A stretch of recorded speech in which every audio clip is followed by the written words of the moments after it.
Hello, everyone.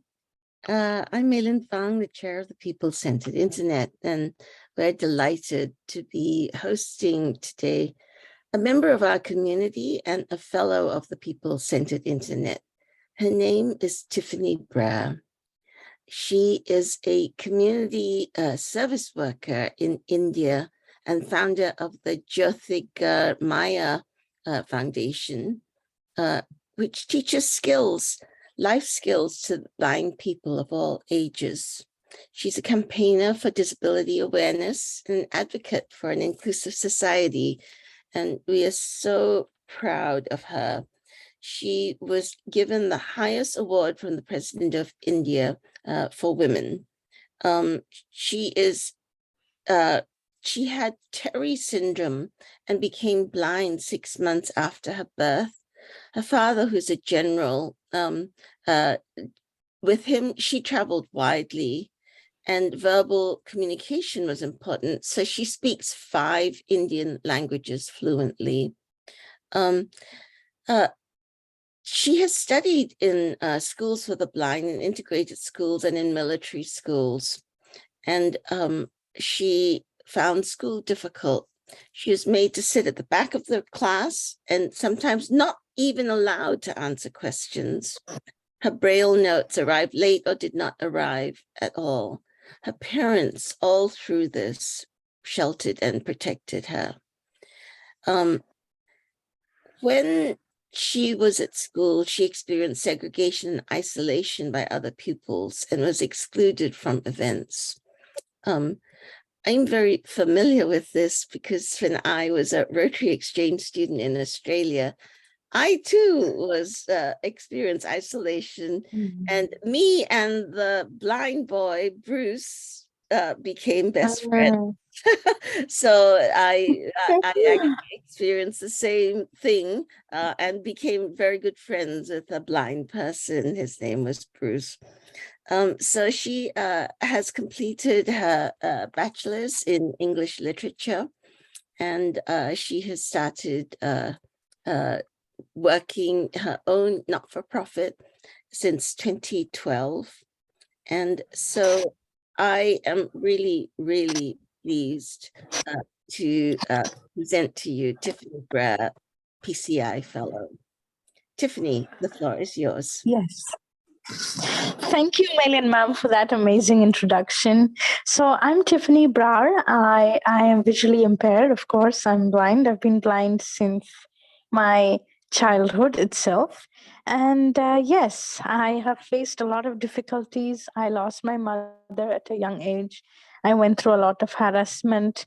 I went to various hostels, and things were not at all accessible because blind people are considered as charitable objects.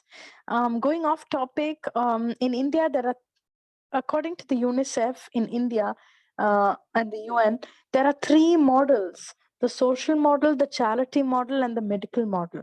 The social model is how you all are in the United States and in the first world countries, where people with disabilities are socially integrated, socially accepted, socially celebrated, and they are not the figures of inspiration, but they are equal to everyone else. The medical model is the temporary disability where you can get cured or it's just a medical condition. The charity model is when you have a disability and when people say, oh, no, oh, this poor blind person. So in India, most people adopt the charity model. So I grew up like that, being marginalized and also being ill-treated in many cases. So that's about me, and I have won a few awards and recognition for my work from the government and from other organizations. I run a non-for-profit. My organization name is Jyothirgamaya, which empowers blind people in access technology and accessibility, and also in orientation and mobility, how to use a cane, how to travel, and things. So because I'm an access technology trainer, I teach blind people to use smartphones, to access applications, to use computer, to use Microsoft Word, Excel, Gmail, Google Drive, Google Workspace, website navigation, installation and downloading of software, uploading of videos on YouTube, sharing files with Google Drive, and also we teach a bit of sound editing. In Android, we train our students how to use apps like Zomato and Swiggy or Uber and Ola, and also the various banking applications that you need for internet banking, etc. Now, it requires that all these applications are accessible, that they follow the certain guidelines. There are 13 guidelines according to the Web Content Accessibility Guidelines, and there is 3 kinds of success criteria. The AAA is the AAA, the maximum. The minimum is AA, and the lowest is A. So we have to include the success criteria when we make our websites accessible. So it's in that kind of a situation where I came across the WSIS Forum, the World Summit of Information Society. A member of World Pulse, a co-member of World Pulse, sent my name there, and I'm also a member of World Pulse. So I spoke for one of their sessions, the ICT and accessible track, in 2021, and it's after that that one of its eminent members, Geetanjali ma'am, sent my name to PCI to mail in, ma'am, and then we had a talk and I became a PCI Fellow. And now I'm here. So my role in PCI is actually to spread the word about digital accessibility and inclusion, inclusive design, and that the internet is accessible for all. Because as it is PCI, people-centered internet, so the internet is people-centered. So that should include people with disabilities, which is also a segment of the world's population. And what I also do is spread the word about PCI to people with disabilities. So I share the social media posts. I post about PCI occasionally on my page. I write articles to PCI on inclusion, on accessibility. My links are there in my presentation, and it has been published under the PCI initiative Medium Daily. So one is inclusion in the real sense, how we should be inclusive. Inclusion starts from everything.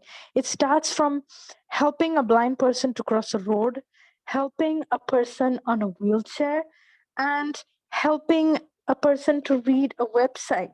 For example, just helping an autistic person to read content by just making the content in simple and plain language, not having moving content because people with seizures cannot read it, making content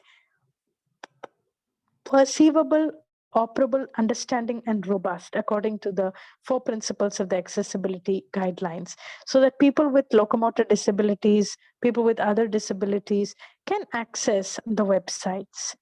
Another small example of inclusive design that I can give is how we can have inclusive design. Imagine you are browsing a website. You have to solve a CAPTCHA. So normally, why do we solve CAPTCHAs? We solve CAPTCHAs so that the website knows that we are actually human beings, that our identity is verified, so that we are not robots. I mean, because a lot of robots, hackers, hacking software, a lot of things is there now. So when we solve the CAPTCHA, if it's not an inclusive design, they just say, type the characters you see. But if it's inclusively designed, then the developer also knows that the people with disabilities are also going to be using this site.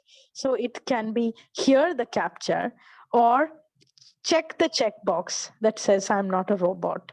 So there are 3 ways to solve this CAPTCHA.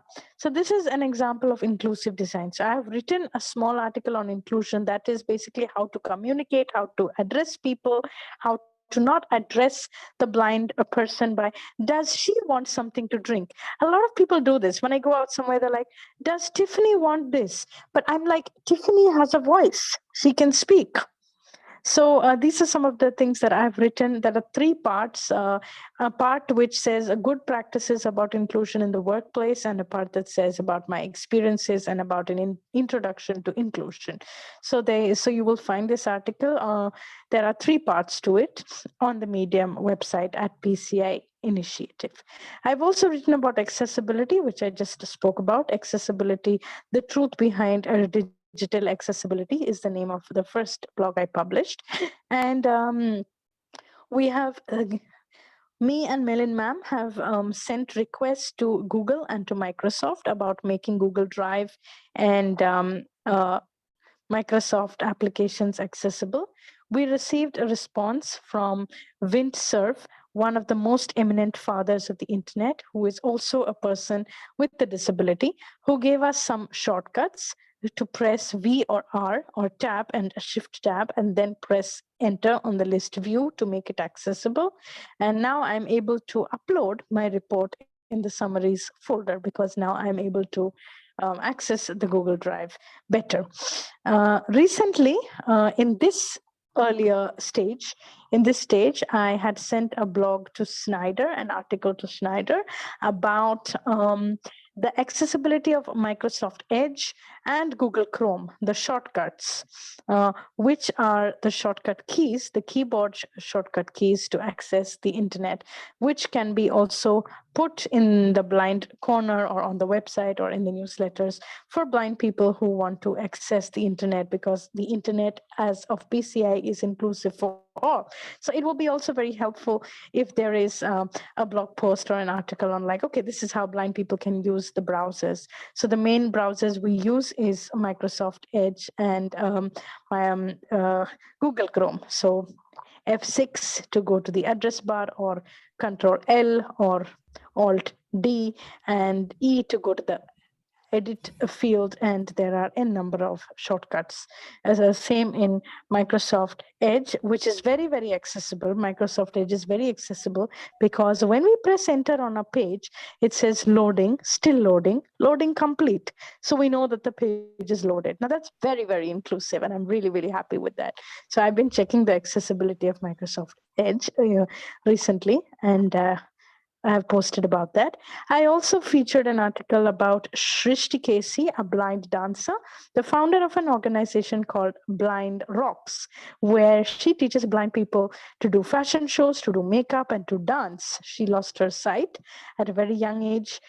While dancing, she fell off the stage, and that's how she lost her sight. I mean, she was gradually losing her sight, and that is when she realized that she's become absolutely blind. So her organization, and recently she, with the help of myself and a few contacts from my side, we launched an audio descriptive music video, which I shall subsequently share with Malian ma'am and with the other PCI community people, those who are interested. So normally what do you have in music videos? You just have the people singing the song, but we don't know what happens in the videos, whether the man and the woman are hugging each other or kissing each other or dancing or chasing each other. We don't know because that's not audio described. So we have created an audio descriptive music video where the description is given. I would like to request Casey now to play a short video which depicts the activities of my organization, Jyothirgamaya Foundation, after which we will have some of the members of the PCI to ask questions. Thank you very much. Okay, looking for that video here. Just a moment, please. Thank you, Casey. You're very welcome. Thank you for sharing. Thank you for sharing my presentation. Absolutely.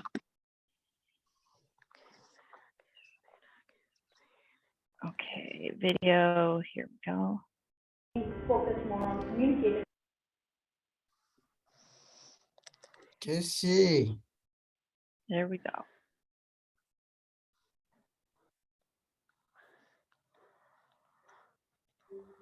Play.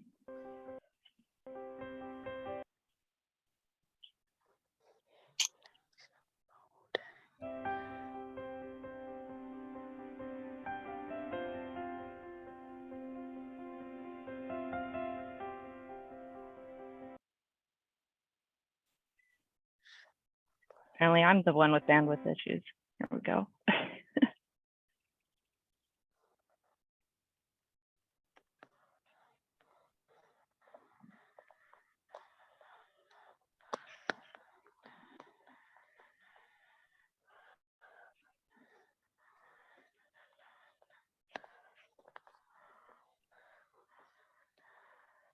Well, I played it while I was testing and it worked out just fine.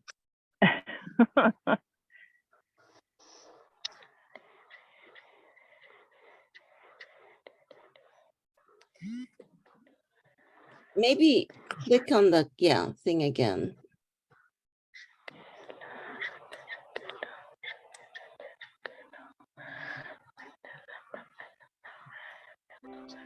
There we go.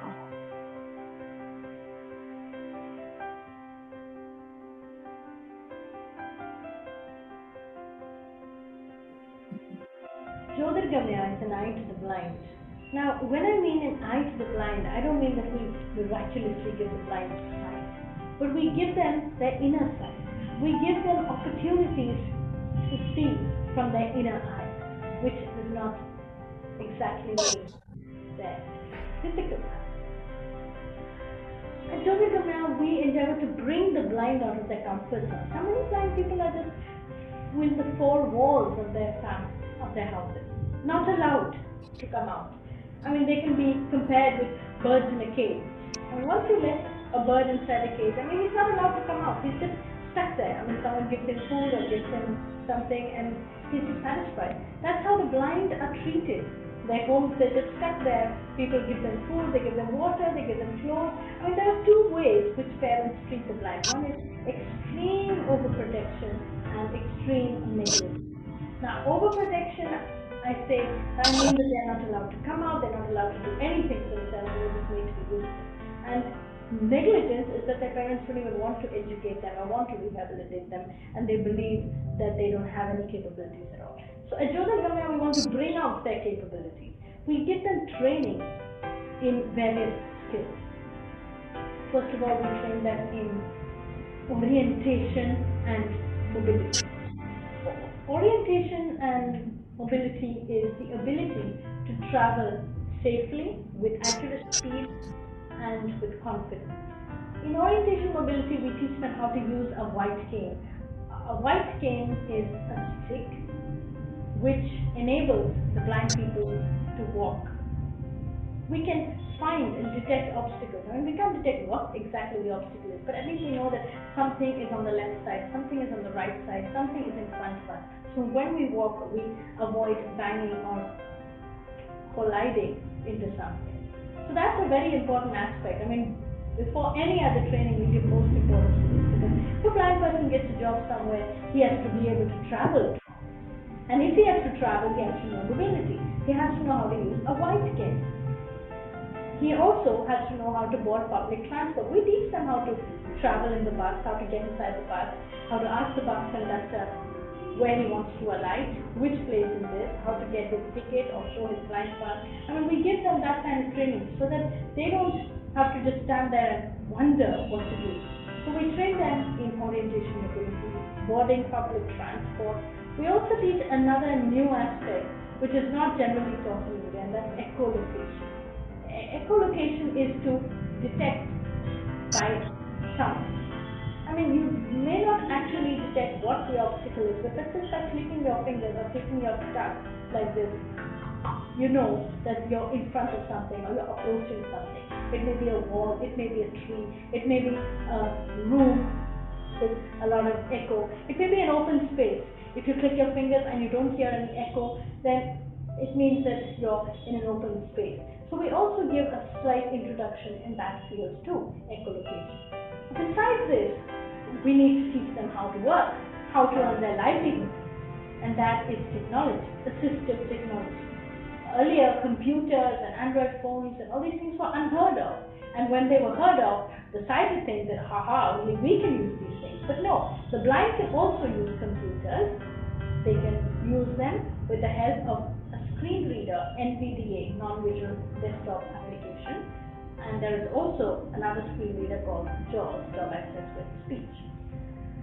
So we teach them the use of these screen readers, how to work on a computer, how to open a computer, how to get to know the keyboard, we teach them Notepad and Word and Excel and PowerPoint and just the general functions of computer. We also teach them internet operations like Google search, website navigation, Google input tools, also social media, how to deal with social media like Facebook and Gmail, and we also teach them the use of Android phone and WhatsApp and all these kinds of things that the sighted people can use. I mean, the blind can also send messages. They can also be part of groups or be part of networks. I mean, networking is really important, and we also teach them English, communicative English.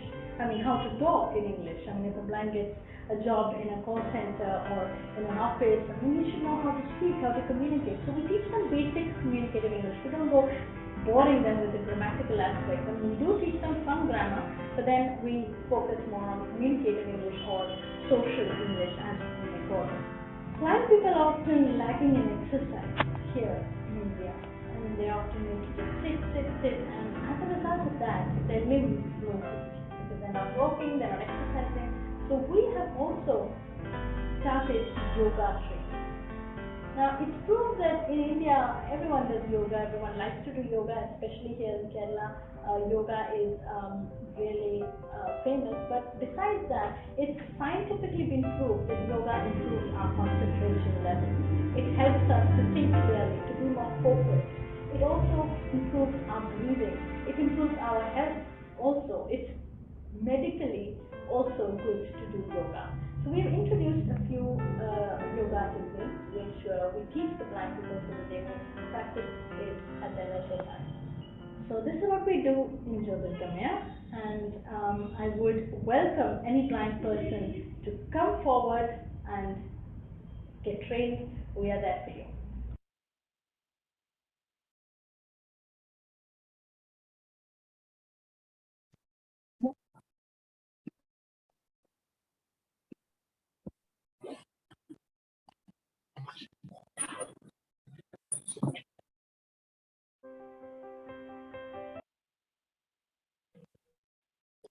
Okay. Yeah. So yeah, that's about Jyothirgamaya and the work we do. Well, thank you very much, Tiffany. Would you want to go to questions and answers now? Yes, please. Thank you. All right, very good. First up, Malin, you had some comments and questions, all right, to add. So start us off, please. Just so proud of Tiffany, and I put in the chat that she actually designed a template for recognizing currency so that blind people could recognize currency so that they wouldn't be cheated by traders. And Tiffany, I wondered if you could really talk about how you invented that and what its impact has been. And then I have a follow-up question is what has been the impact of the COVID crisis on yourself, your foundation, and on blind people? Thank you for your question. I'd go towards the Tiffy template. Actually, me and a friend of mine, an inventor, were talking about how currency can be identifiable. And I said, why don't you design something? Why don't you make something, Paul? His name is Paul D'Souza. So I said, why don't you make something out of cardboard or, just invent something? I mean, you're an inventor. And I gave him the idea of something where you can fold the currency inside. And as we fold it, it comes to each step. And he said, yeah, it's a good idea. And then he invented something out of cardboard material. This template can hold Indian currency notes. But after 2016, at 11 o'clock at night, one day, the Prime Minister announced demonetization, where all the currency notes would be changed. So, so now most of the currency notes are of the same shape and size and color. So now for this moment, it's very difficult to identify because we have not been able to design a template which can identify all the currencies.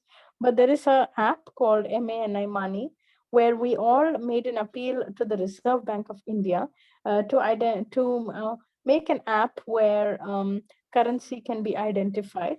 And with the help of this app, we can, of course, hold the note near our phone camera, scan it, and also it gives voice feedback. It tells us. But this is not practical when you go shopping. So most people scan the notes and all before they go shopping. And then, of course, put the notes in different compartments of their wallets and, try to do things like that. Because in front of a shopkeeper, if we keep doing that, other people also are standing to get their bills paid or get things done, and we are holding up a queue. And also it gives an impression that we don't trust the shopkeeper, right? So that's asking for trouble. Yeah, so mostly we don't do that there, but we have a vague idea of keeping our notes, just below the camera. And then there's an option which says scan please, and then we scan the note. It says 200 rupees or 100 rupees or whatever. And in iPhone also there is a universal app called LookTel, which also identifies currency notes. And of course the British pound has a braille symbol. So I would like the government to, in my 2022 award ceremony, I had spoken to the Prime Minister himself, because all the awardees were allowed to interact with the Prime Minister. We were given an option, a kind of privilege to interact and have tea with the Prime Minister. So when I gave my suggestion, everyone gave their suggestions about how to increase their business or productivity and all the other women, but I gave a suggestion to improve the currency accessibility for the blind people altogether. So this is about the currency. Very good. Malin, you had a second question, or did that answer it? Your second question was about COVID. Yeah, about COVID. I'll answer Malin ma'am's second question. So COVID really impacted us in a very bad way. On the 24th of March, 2020, a lockdown was declared, where every shop, every school, every organization was closed. There were hardly any people on the road. The roads were silent. So because I have a caregiver who is like a godmother to me, who has raised me since I left boarding school, since the death of my mother after I went through a very big breakdown. So she has raised me since the age of 17, when I lost my mother at the age of 12. So because she was there, I was able to go through the COVID period. But there were many blind people who were very, very sheltered. And there were physically challenged people whose caregivers could not care for them, because there was a fear of touching. And of course, when you have to handle a physically disabled person, you have to touch them. And there was another case where I got COVID and where I was completely isolated in one room. But of course, someone had to give me food. So what my godmother would do is she would leave the plates of a small portion of food, so that I would not waste it, outside my door. And as soon as she went away from the door, she would make a click sound. Now she's at certain amount of distance. So now I can come out and so I would wear gloves, and I would carry the plate inside my room. I would close the door. I would eat. I would try to wash the plate as best I could. In some cases, because it's not good to wash plates in the bathroom sink. So I would again wear my gloves, but I would try not to come into too much contact with the plate. Once I was so scared that I even sanitized the plate, but that really didn't work. And so I would try not to come into physical contact, or then I would use, paper plates and then, just throw them. So those kind of things I was doing. And then during the COVID period, our mental health was impacted a lot. We could not travel by ourselves because no one wanted to touch blind people all over India.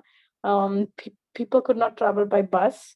There were hardly any buses. Also, we had to distribute food to many blind people. So we distributed around food to around 30 people during the COVID period. Because I have a small organization, we don't have too much funding. So it was quite difficult to manage during the funding also. Thank you very much for that, Tiffany. So now our next question comes from Mark Prensky. Mark, glad to have you with us. Hi, Tiffany. I join Malin. You are a beautiful and inspiring person, and it's really a pleasure to listen to you. My first question is about to what end? So when we empower people, I talk about empowering young people, and what do we mean, or I'm interested in what you mean by empowering people. Now, one way is obviously to get through the daily routines of life, which you do very well. Can we help people aspire to doing more, to actually using what somebody in our group called cool abilities, which is a term that I love, instead of disabilities, using cool abilities like echolocation or other things that other people can't do as well, to do things that the sighted don't do, or are not capable of doing, or are prevented from doing by the fact that our sight dominates so much. Okay. Okay, coming back to your answer. Yes, it is. But, in India, most blind people have very lazy attitude. And this lazy attitude prevents them from doing a lot of things. But there are many people who have joined companies as accessibility testers. There are many of my students who have joined as teaching assistants, lecturers. And we have empowered them to do a short degree of echolocation to manage their daily living things. So because in the States and in other countries, for blind people, they are already empowered to do daily living things by their parents or by whoever, and also in the schools, but not all. There are many blind people who I know in America, Canada, who are not very good in mobility, who don't travel by themselves, and so on and so forth.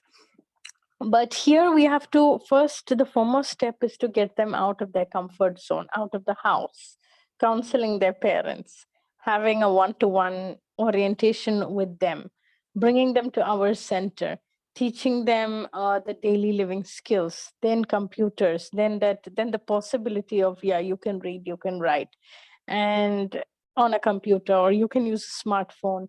Or a lot of blind people, this is off the record, a lot of blind people will crack the banking exam by asking a scribe, a writer, just to, okay, you study, I'll give you so much money, you study and you crack this exam for me, because blind people are authorized to have scribes. So the blind people just, sit in the chair, they act as if they're dictating something to the scribe, and the scribe writes everything and they get the banking job. But in the long run, this is not empowerment. It doesn't help them.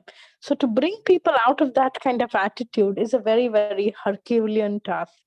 So some people we can empower beyond the daily living routine and the basic internet access and basic mobility and basic things. There are very few people who we can empower to think beyond that.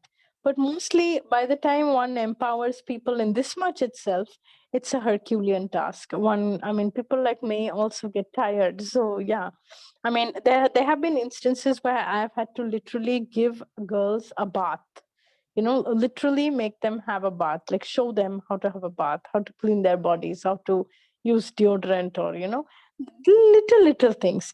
And when you do this for a certain number of people, when you empower, it may be 5 people, but it takes a really, really long time to empower. So a lot of companies ask, how much is your turnover? What is your impact? How much is your turnover? What are your numbers? I'm like, hello, I'm not running a business. I don't get crores and crores of dollars. I'm not filing tax returns. I'm empowering blind people who have started life from scratch, who have hope that there is no more life. So it's quite a different scenario. And those who get empowered are people who have a lot of family support. Like now, one of my students has got a scholarship to come and study in the US. Now, in my days, when I was small, I would have loved to get such a thing. But of course, yeah, my situation was different. And of course, we didn't have those kind of facilities. But because her parents really empowered her, and I actually trained her in her house. I stayed, when she was 10 years old, I stayed in her house. Her parents gave me all the facilities to stay in her house and empower her. And now she's finished her schooling. She's 16, and she uses the computer. She uses a mobile phone. She composes her own songs. And now she herself is traveling to the US to study. So, that's a big step. Excellent. So it also depends on the attitude. Yeah. Thank you. Mark, did you have a follow-up question? Everything you say, I do have a a couple of follow-up comments. One, Mei-Lin and I are both connected with something in India called Design for Change. And I think this would be a wonderful opportunity to bring people with visual impairment into groups to accomplish things with their methodology of feel, imagine, do, share, especially once they are able to connect online. So I hope we can make those introductions, and I think they'll be good. Yeah. My second comment relates to visual. First of all, I love your logo, your visual logo. And whoever created that did a great job. But there are now these tools coming out, and I don't know how many people here have experienced them, but not just voice to text and text to voice, but voice to image and voice to video. And those kind of things would be very interesting to see the prompts that visually impaired people could do, and then see what comes out of that as a new way of expressing themselves. Yes. So that is like now in Facebook, if you go to Facebook, the image description is given. It says the image may contain one person, sky, and outdoor, or two people standing, child, outdoor. So it may not tell you who the people are or what, but they give you a vague description of the image. So that is now how we generally have the images in Facebook. But also alt text is something that is needed, when the developers make a website, they should create alt text so that there is a way of describing images, and we can write the alternative text. That is, and of course, the Communication Video Act, the law, the CVA, the Communication Video and Image Act, according to American law, that all videos and images should be accessible. Of course, also the American Disabilities Act, the ADA, is a federal government law, and the Section 508, which is completely dedicated to accessibility. Thank you, Tiffany. And Mark, thank you for those questions. Next up, Doug Holland. Doug, delighted to have you with us today. Come off mute and join us. Yeah, thank you so much. I really appreciated what you had to share, Tiffany. Just a few thoughts. One question I did have was, as the transition from the 2D web, that we're currently into spatial web, what are your thoughts on, how can we optimize this transition of spatial web, that has a visual component to it, but there's also, hearing and, touch and actually smell. I mean, there's all the senses are engaged. And so any thoughts on that, as well as, I'm actually working with a company called New Eyes that's working with people with low vision, and how, using cameras with smart glasses can help people with low vision. There is Orcam, there is smart glasses, but we've not actually had exposure to most of these things here in India because they're very expensive. So I don't really know about, sorry. Okay, no problem. Yeah, just let you know that that's something we're looking at. And this company that I'm working with does look at how to help people with low vision. So, maybe they start in the United States and can expand then to other countries as well. In fact, I'm working with the University of Central Missouri, and they have 20 interns. Many of them are from India and Nepal, on this technology. So, international students here in the United States can learn about some of this technology and then go back to the India. They can leverage that. Yeah. Thank you, Doug. Greatly appreciate that.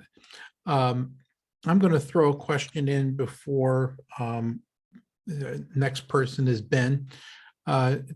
Tiffany, I had the privilege of teaching at Indian School of Business in Hyderabad. And I was part of the executive education faculty.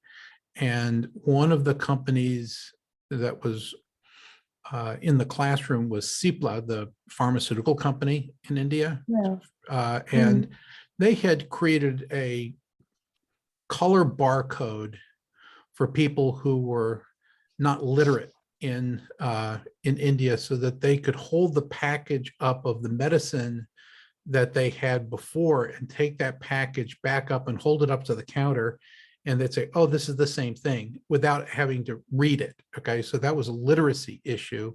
They can see the color. Yeah, so I'm wondering, are there similar issues with people who who can't have the lack of sight, that they're able to pick out what they want and being able to navigate the store in similar ways? I'm just curious what you're seeing where you are. So what we do is, see, there is nothing to announce color. Of course, yes. So there is nothing to announce color, and even if they announce color, we don't know what is color. Only the people with low vision and the people who have become blind later in life can imagine colors. I mean, what color is, or what color used to look like when they could see. But so I guess the sighted people, like if my friend Shrishti, who lost her sight later in life, she normally goes to the store with someone, and or she goes alone, and the shop assistant describes the color to her, so she can actually imagine. In my case, I don't ask anyone to describe the color. I just ask them, which color suits me? Can you give me that color? According to my body, you might have an idea, and can you just see which color suits me? So if I don't have anyone, like I love doing everything alone. I love going alone. I love traveling. I love doing everything alone. Even I go to the doctors alone if I have to. I go to the bank alone. But somehow I don't go clothes shopping alone. I take my friend or my godmother or my colleague or somebody with me, so that they know which color I want. And also I don't need to waste the time of a shop assistant. But there have been 1 or 2 occasions where I have had to go alone. I mean, not to buy clothes for myself, but to buy a birthday gift for someone who I want to surprise, and probably I don't want to take them.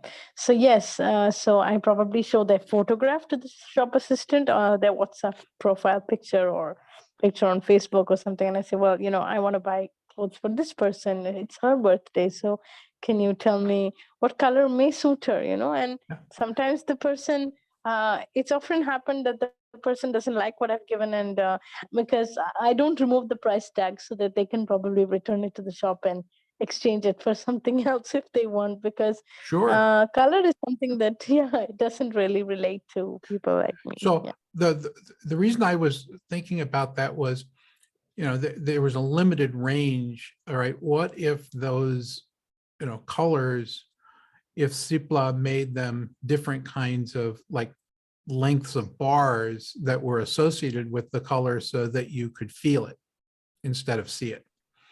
Would that be helpful? Yeah, I guess in the case of medicines, yes. But then in medicines, we wouldn't probably need that, because I would probably just, tell the shop assistant that I want this medicine, and then I know what the cover feels like. I know the texture of the, there are some, medicine covers which have round tablets inside. So then it feels round from the outside. And there are some medicine covers which have long tablets, like capsules. So then there's capsules, and then you recognize it. And then, so yeah, I wouldn't go for that.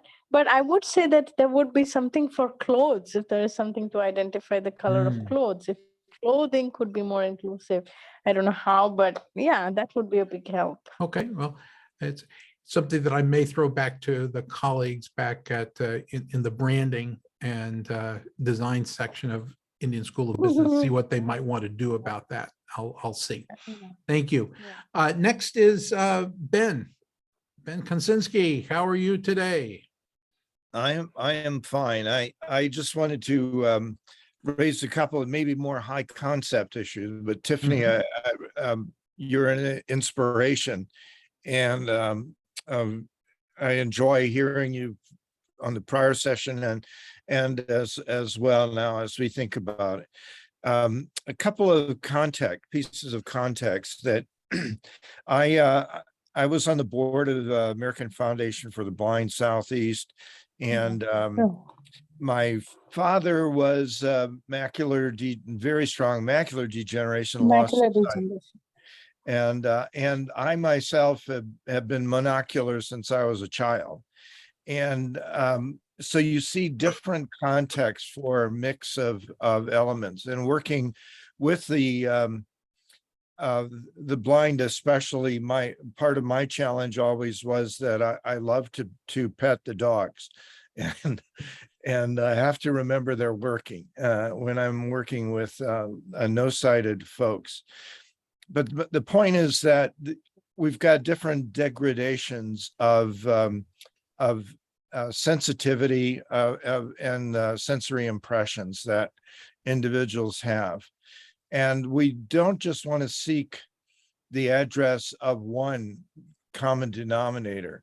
And we tend to talk about as if the objective is to bring the non-sighted or the non-sighted and low-sighted into the sighted world, instead of recognizing the hybrid nature. What we're bringing people into is a hybrid world. That quote reality might have accessibility mechanisms that make it accommodating for different sensory deprivations.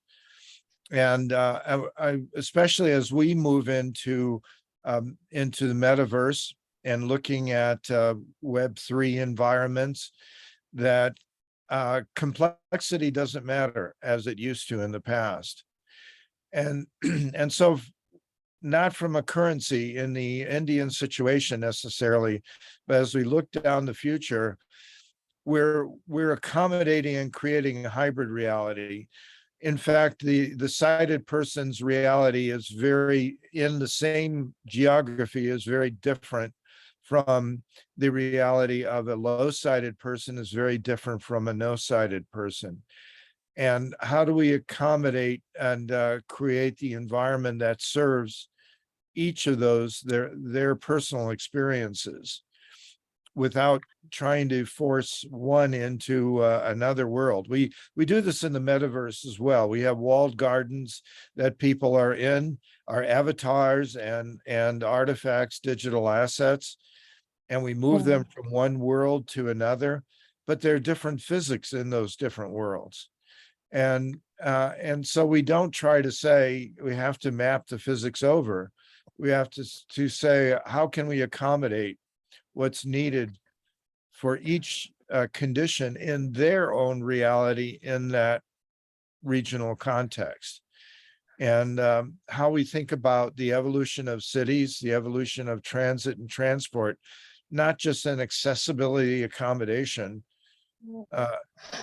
but leverage the complexity and tolerate complexity to allow everyone to experience their own reality as they need to.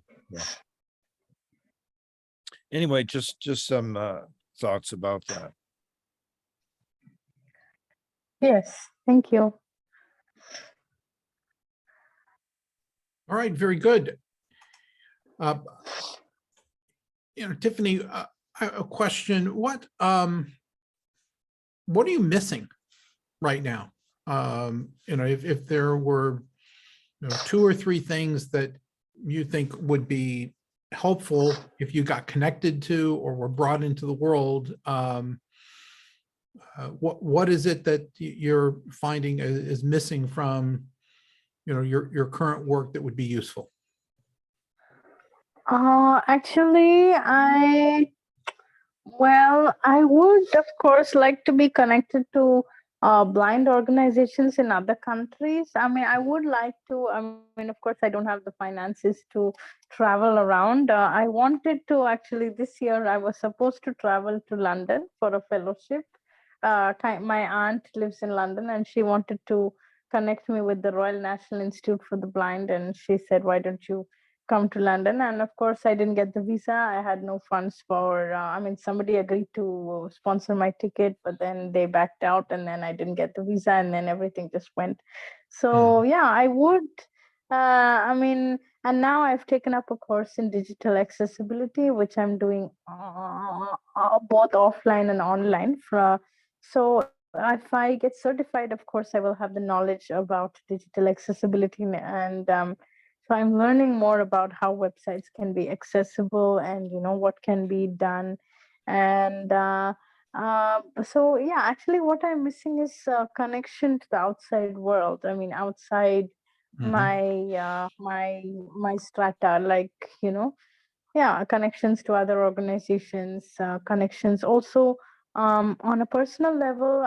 What I am also missing is regular earning, which I don't have. I mean, of course, yes, the PCI fellowship is a blessing in disguise, but otherwise, because my work is non-profit and I'm working with rural people, so it's only raising. It's not earning, it's just giving.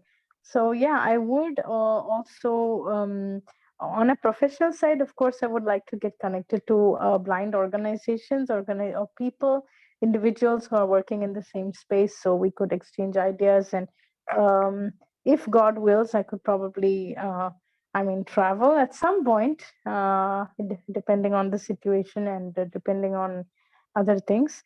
But and on the personal side, of course, speaking engagements. I mean, similar kind of, I mean, fellowships or some kind of, I mean, content writing work or, blogging or something like that, which would help me like earn a bit and also get connected with people. Because now through PCI, I thought I would only be connected with Malin ma'am, but now I'm connected with you all. So, yeah, so that also helps to foster connections.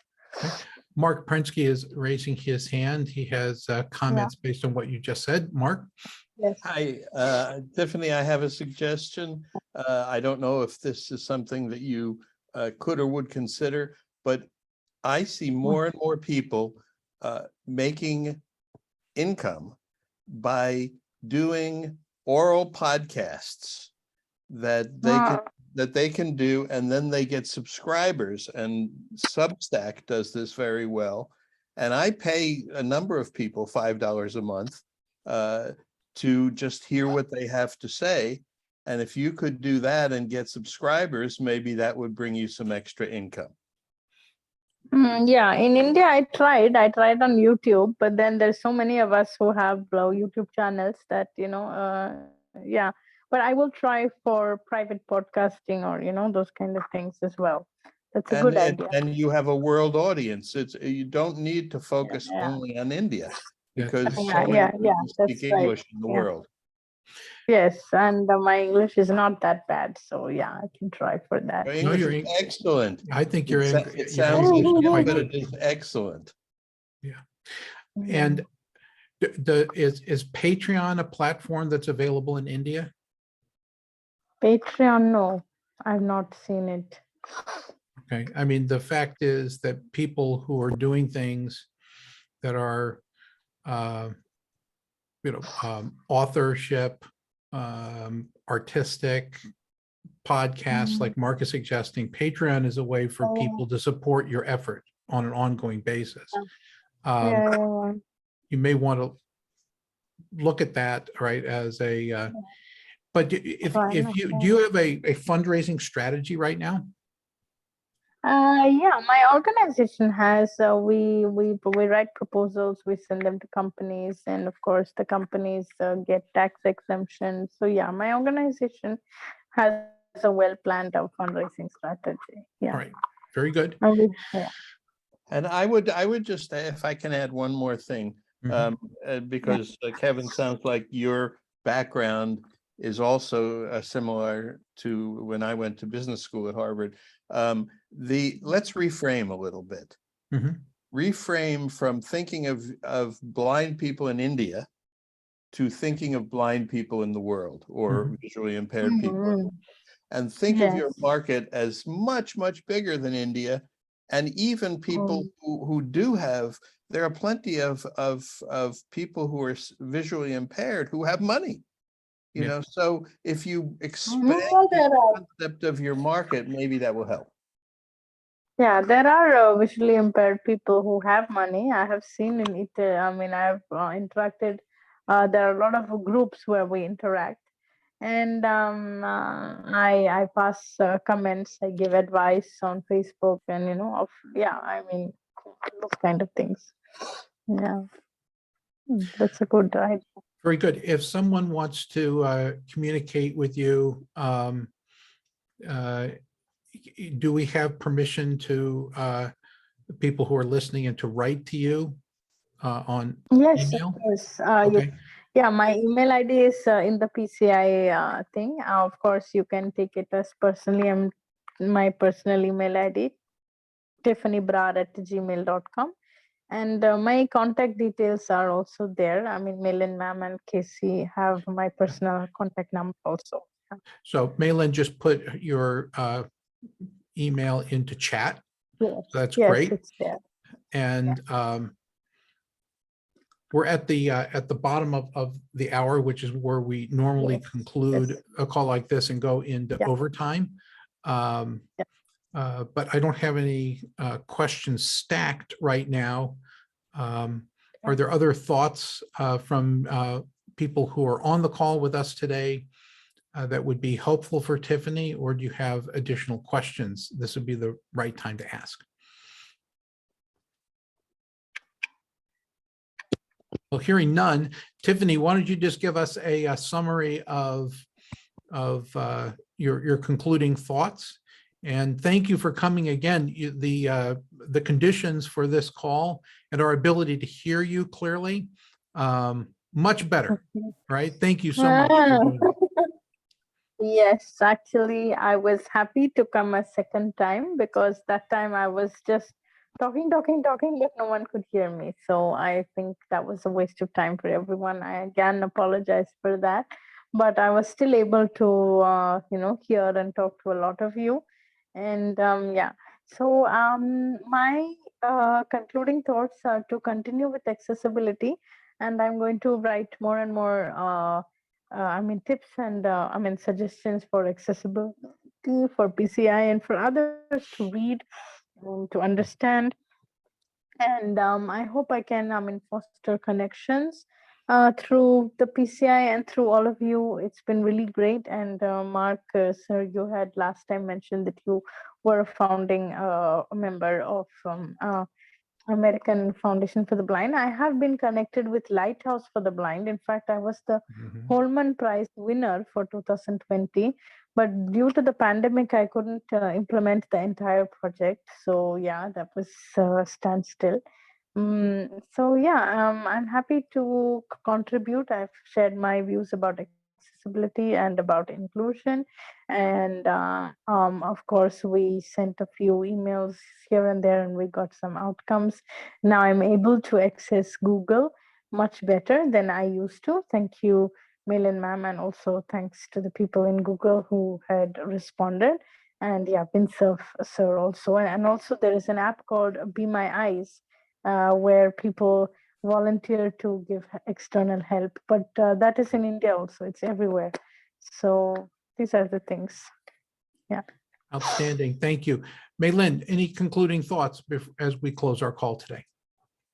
Yes, I think that Tiffany's story, her presentation, reminds us of all the many ways in which we can be people-centered. There are so many people who are different from each of us, who face different needs, who are constrained in different ways. And just keeping that in mind, invoking our own sense of empathy and connectedness, really, this is a reminder to us of amazing pioneers like Tiffany blazing the trail for the visually impaired. And we're very proud at People Centered Internet to have her as our PCI Fellow for the visually impaired. Thank you, Tiffany. And thank you, Kevin, Thank you. for your able hosting. No, thank you so Yes. much. And thanks everyone for being with us. Tiffany, great to have you with us. Yes. Thank you, Malin ma'am. Thank you, Kevin sir and Mark sir and everyone else, Douglas sir, and also Casey for very patiently logging on before and sharing my presentation and giving me all the moral support, and Ifat and everyone else who have made an effort with my presentation. Thank you all. Thank you. you. Cheers, Thank everyone. Funny. Thank you. you. Good night. Good day to you. Good night for me.